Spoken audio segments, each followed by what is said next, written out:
Well, hi everybody. Good to see you. It's Susan Riley from Education Closet. Very first Periscope for Ed Closet. And today we're going to be doing Q&A Tuesday, and I'm also going to be sharing one of my very favorite strategies. So if you're here, say hi, type in the chat. Feel free to ask questions as we're going along. This is going to be really brief.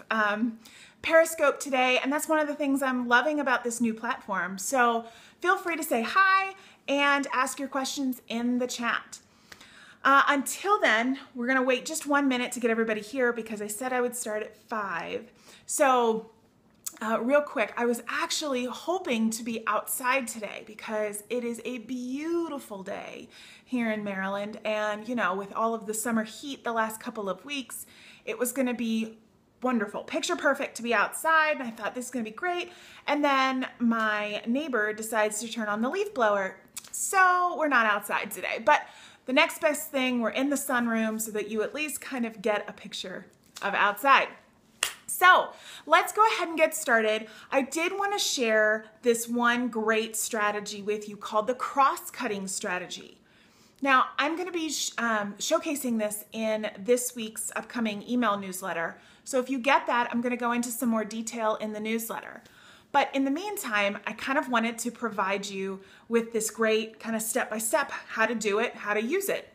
So cross-cutting in theater is when you have two things going on simultaneously on the stage. So you might be in one period of time, it's an afternoon or it's a moment, an hour that's going on, and you have two sides doing two very different things. Two different people are, hi there, two different people are doing two different things, or their viewpoints are very different going on simultaneously.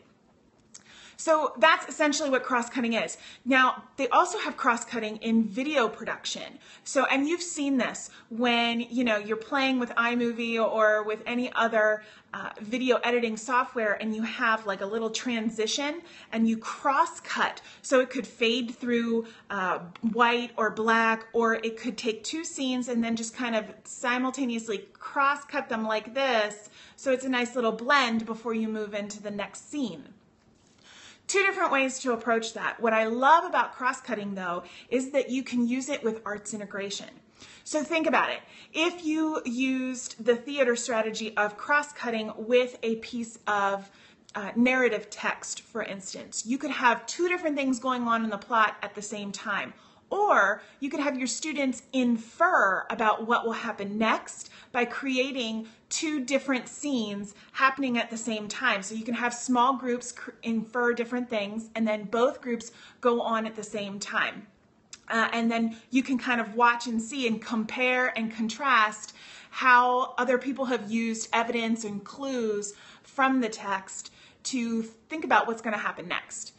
You could also use cross-cutting when it comes to mathematics. So if you wanted to see two different ways that students could put together a mathematical sentence, you could do that and then have them both share their processes at the same time to see if they get to the same end result.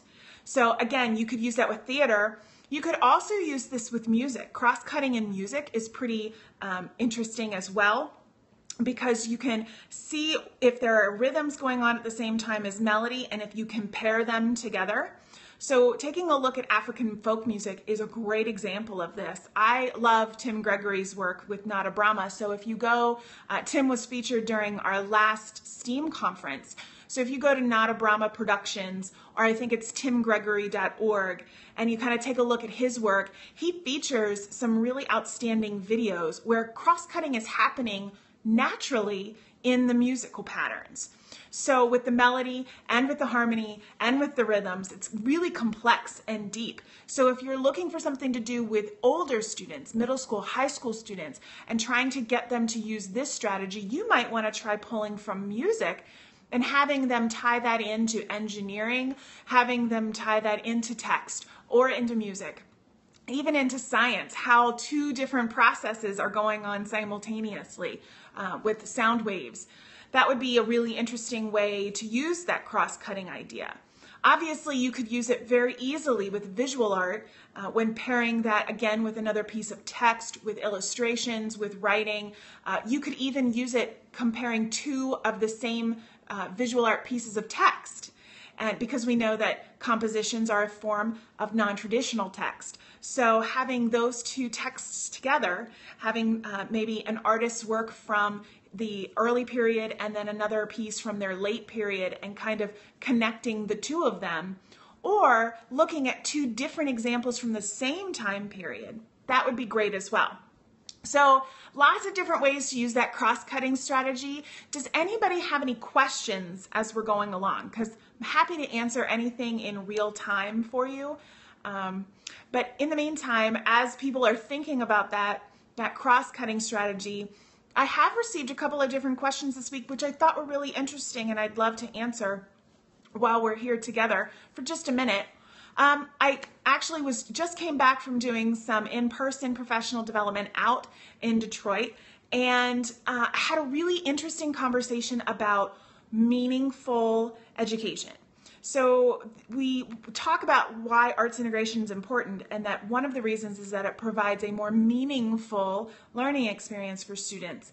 And the conversation, cross-cutting strategy. Cross-cutting strategy is when you have two things going on at the same time, and you're trying to weave them together. So if you, for instance, had two different scenes going on at the same period of time so that you could compare two different people's reactions. So if you did that with a piece of text for inference, or for comparing math strategies, for instance, you could do that as well.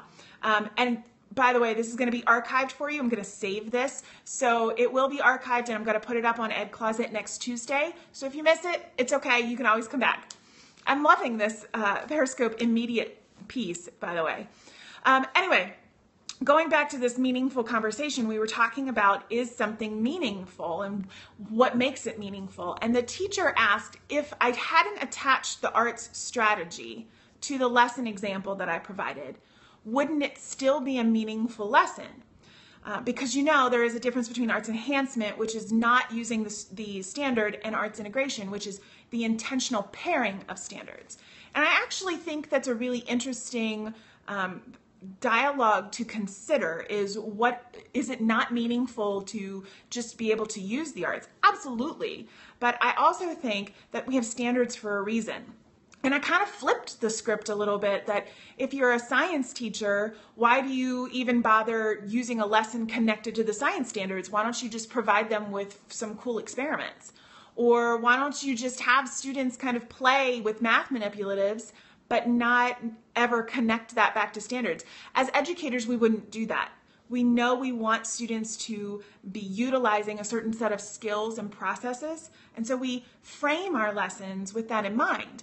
And the same is true when we're using arts integration. So it's not that it's not meaningful when you're connecting the arts without the standards. It's absolutely meaningful. Students would still enjoy it, but how we frame that lesson, how we present it, and how our students internalize it and then be able to create something different with it, I think takes on a very different mindset and tone when you're connecting it to standards. So when I say that it's more meaningful, that's where I was going with that, I think. But certainly, let me know in the chat area. Just let me know, do you agree with that? Or do you think that meaningful lessons can happen without aligned standards? It's a very interesting idea, and to kind of debate that a little bit. So that was one of the major questions that I had come in this week, was about aligned standards and meaningful. So with that in mind, if we don't have any more questions, or if we don't have any more comments today, I'm going to wrap this up, keep it short and sweet. I hope you enjoyed that cross-cutting strategy, and I will archive this on Ed Closet so that you have it. In the meantime, I hope you have a wonderful start to your week, and I'll be chatting with you next week for the Arts and Education Week. We're going to be talking all about the new ESEA reauthorization bill and what that means for the arts, where the arts places, and what's included in there for the arts. So until next week, I'll talk to you later. Thanks so much for joining us for our very first Periscope. Have a good day.